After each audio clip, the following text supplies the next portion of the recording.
ವಂಟಮುರಿ ಮಹಿಳೆ ವಿವಸ್ತ್ರ ಕೇಸಲ್ಲಿ ಸಂಚಲನದ ತೀರ್ಪು ಇದೀಗ 12 ಆರೋಪಿಗಳಿಗೆ 5 ವರ್ಷ ಕಠಿಣ ಶಿಕ್ಷೆ ಮತ್ತು ದಂಡವನ್ನ ವಿಧಿಸಲಾಗಿದೆ. ವಂಟಮುರಿ ಮಹಿಳೆ ವಿವಸ್ತ್ರ ಕೇಸಲ್ಲಿ ಸಂಚಲನದ ತೀರ್ಪು 12 ಆರೋಪಿಗಳಿಗೆ 5 ವರ್ಷ ಕಠಿಣ ಶಿಕ್ಷೆ ಮತ್ತು ದಂಡ. ಓರ್ವ ಬಾಲಾಪರಾಧಿ ಬಿಟ್ಟು ಉಳಿದ 12 ಮಂದಿಗೆ ಶಿಕ್ಷೆ.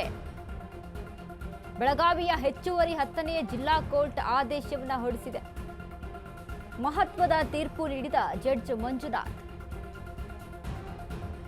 ಬಸಪ್ಪ ನಾಯ್ಕ್, ರಾಜು ನಾಯ್ಕ್, ಕೆಂಪಣ್ಣ ನಾಯ್ಕ್, ಪಾರ್ವತಿ ನಾಯಕ್, ಯಲ್ಲವ್ವ ನಾಯಕ್, ಲಕ್ಕಪ್ಪ ನಾಯಕ್, ಗಂಗವ್ವ ನಾಯಕ, ಸಂಗೀತಾ ಹೆಗ್ಗನಾಯಕಿ, ಶೋಭಾ ನಾಯ್ಕ, ಲಕ್ಕವ್ವ ನಾಯ್ಕ ಹಾಗೂ ತೀರ್ಪು ಪ್ರಕಟವಾಗುತ್ತಿದ್ದಂತೆ ಕಟಕಟೆಯಲ್ಲಿ ಆರೋಪಿಗಳು ಕಣ್ಣೀರನ್ನ ಹಾಕಿದ್ರು.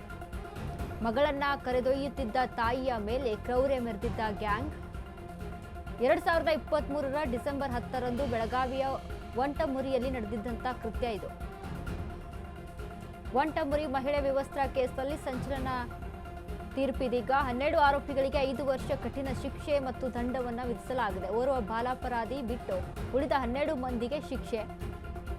ಬೆಳಗಾವಿಯ ಹೆಚ್ಚುವರಿ 10ನೇ ಜಿಲ್ಲಾ ಕೋರ್ಟ್ ಆದೇಶವನ್ನು ಹೊರಡಿಸಿರುವಂಥದ್ದು. ಮಹತ್ವದ ತೀರ್ಪು ನೀಡಿದ ಜಡ್ಜ್ ಮಂಜುನಾಥ್. ಬಸಪ್ಪ ನಾಯಕ್, ರಾಜು ನಾಯಕ್, ಕೆಂಪಣ್ಣ ನಾಯಕ್, ಪಾರ್ವತಿ ನಾಯಕ, ಯಲ್ಲವ್ವ ನಾಯಕ, ಲಕ್ಕಪ್ಪ ನಾಯಕ, ಗಂಗವ್ವ ನಾಯ್ಕ್,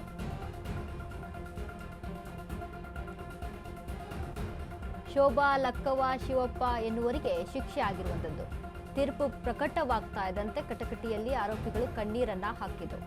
ಮಗಳನ್ನ ಕರೆದೊಯ್ತಾ ಇದ್ದಂಥ ಸಂದರ್ಭದಲ್ಲಿ ಅಲ್ಲಿ ಅಟ್ಯಾಕ್ ಅನ್ನ ಮಾಡಿ ವಿವಸ್ತ್ರಗೊಳಿಸಿರುವಂತಹ ವಿಚಾರಕ್ಕೆ ಸಂಬಂಧಪಟ್ಟಂತೆ ಒಂದು ಕುಟುಂಬ ಏನಿತ್ತು ಆ ಕುಟುಂಬಕ್ಕೆ ಇದೀಗ ಶಿಕ್ಷೆಯನ್ನ ವಿಧಿಸಲಾಗಿದೆ. 12 ಆರೋಪಿಗಳಿಗೆ 5 ವರ್ಷ ಕಠಿಣ ಶಿಕ್ಷೆಯನ್ನ ಮತ್ತು ದಂಡವನ್ನ ವಿಧಿಸಲಾಗಿದೆ. ಅದರಲ್ಲಿ ಒಬ್ಬ ಬಾಲಾಪರಾಧಿ, ಇನ್ನು ಉಳಿದ 12 ಮಂದಿಗೆ ಅಲ್ಲಿ ಶಿಕ್ಷೆ ಆಗಿರುವಂಥದ್ದು. ಇದೀಗ ತಾಯಿ ಮಗಳನ್ನ ಕರೆದುಕೊಂಡು ಹೋಗ್ತಾ ಇರುವಂಥ ಸಂದರ್ಭದಲ್ಲಿ ಅಲ್ಲಿ ವಿಚಾರಕ್ಕೆ ಸಂಬಂಧಪಟ್ಟಂತೆ ಬೆಳಗಾವಿಯ ವಂಟಮುರಿಯಲ್ಲಿ ಒಂದು 2023ರ ಡಿಸೆಂಬರ್ ತಿಂಗಳಲ್ಲಿ ಇದು ನಡೆದಿರುವಂಥ ಒಂದು ಕೃತ್ಯ ಆಗಿತ್ತು. ಸೊ ಹೀಗಾಗಿ ಆ ವಿಚಾರಕ್ಕೆ ಸಂಬಂಧಪಟ್ಟಂತೆ ಕೋರ್ಟಲ್ಲಿ ವಾದ ವಿವಾದಗಳು ನಡೀತಾ ಇತ್ತು. ಹೀಗಾಗಿ ಈ ವಿಚಾರದಲ್ಲಿ ಇದೀಗ ಕೋರ್ಟ್ ಜಡ್ಜ್ ಮಂಜುನಾಥ್ ಇದೀಗ ಆದೇಶವನ್ನು ಹೊರಡಿಸಿದ್ದಾರೆ. ಅಂದರೆ ಏನು ಅಲ್ಲಿ 12 ಜನ ಇದ್ರೋ ಅವರಿಗೆ 5 ವರ್ಷ ಕಠಿಣ ಶಿಕ್ಷೆ ಮತ್ತು ದಂಡವನ್ನು ವಿಧಿಸಲಾಗಿದೆ. ದಂಡ ಆದಂಥ ಸಂದರ್ಭದಲ್ಲಿ, ಶಿಕ್ಷೆ ಆದಂಥ ಸಂದರ್ಭದಲ್ಲಿ ಇಡೀ ಆ ಕುಟುಂಬ ಏನಿತ್ತು ಅದು ಕಣ್ಣೀರನ್ನು ಹಾಕ್ತು ಕಟಕಟೆಯಲ್ಲಿ ನಿಂತ್ಕೊಂಡು ಅಂತ ಹೇಳಲಾಗ್ತಾ ಇದೆ. ಹೌದು, ಆದರೆ ಒಬ್ಬ ಮಹಿಳೆಯ ಮೇಲೆ, ಅದರಲ್ಲಿ ನೀವೇನು ಗ್ಯಾಂಗ್ ಇತ್ತ, ಆ ಗ್ಯಾಂಗಲ್ಲೂ ಸಹಿತ ಮಹಿಳೆಯರಿದ್ರು. ಹೀಗೆ ಮಹಿಳೆಯರು ಒಂದು ಮಹಿಳೆಗೆ ಈ ರೀತಿಯಾಗಿ ಅವಮಾನ ಮಾಡೋದು, ಈ ರೀತಿಯಾಗಿ ವಿವಸ್ತ್ರಗೊಳಿಸೋದು ಎಷ್ಟರ ಮಟ್ಟಿಗೆ ಸರಿ? ಒಬ್ಬ ಮಹಿಳೆಯಾಗಿ ಅವಳ ಇನ್ನೊಂದು ಮಹಿಳೆಯ ಮಾನ ಪ್ರಾಣದ ಬಗ್ಗೆ ಅಲ್ಲಿ ಕಾಳಜಿಯನ್ನು ವಹಿಸಬೇಕು. ಅದ್ರ ಬಗ್ಗೆ ಒಂದು ರೀತಿಯಾಗಿ ನಮಗೂ ಕೂಡ, ಅಂದರೆ ಎಲ್ಲ ಮಹಿಳೆಯರು ಒಂದೇ ಅನ್ನುವಂಥ ಒಂದು ದೃಷ್ಟಿಯಲ್ಲಿ, ಎಲ್ಲರ ಮಾನ ಪ್ರಾಣವನ್ನು ಕಾಪಾಡುವಂಥ ಒಂದು ದೃಷ್ಟಿಯಲ್ಲಿ ನಡೆದುಕೊಳ್ಬೇಕಾಗತ್ತೆ. ಮಹಿಳೆಯರು ಸಹಿತ ಇಷ್ಟು ಅಮಾನವೀಯವಾಗಿ ನಡೆದುಕೊಳ್ಳೋದು ಎಷ್ಟರ ಮಟ್ಟಿಗೆ ಸರಿ ಅನ್ನುವಂಥದ್ದು ಇದೀಗ ಅಲ್ಲಿ ಬರ್ತಾ ಇರುವಂಥ ವಿಚಾರ. ಹೀಗಾಗಿ ಸದ್ಯಕ್ಕೆ ಈ ಕುಟುಂಬಕ್ಕೆ ಇದೀಗ 5 ವರ್ಷ ಒಂದು ಕಠಿಣ ಶಿಕ್ಷೆ, ಅದ್ರ ಜೊತೆಗೆ ದಂಡವನ್ನು ವಿಧಿಸಲಾಗಿದೆ.